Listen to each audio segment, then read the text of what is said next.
श्री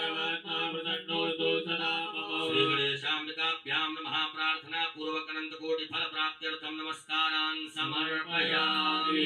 गुरु गजानन गणपति महाराज की गौरी मैया की जय। काचमणि जल घुमा करके छोड़ देवे। ओम अनेन कृतेन श्री गणेशाम्बिकयोः पूजन प्रियतां नमः। पुनर्हस्ते जलमादाय अपने सीधे हाथ में काचमणि जल रखिएगा। ओम अस्य श्रीशो पंचाक्षर मंत्रस्य वामदेव ऋषिः अनुष्टुप् श्री सदाशिवो देवता।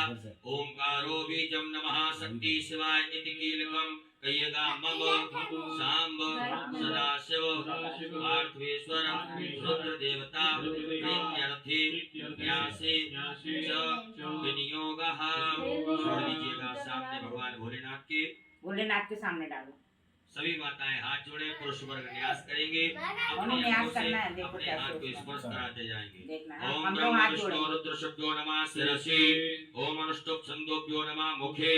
ओम सदाशिव देवताभ्यो नमः हृदि। ओम आम बीजा नमः गुह्ये। हस्तौ प्रक्षाल्य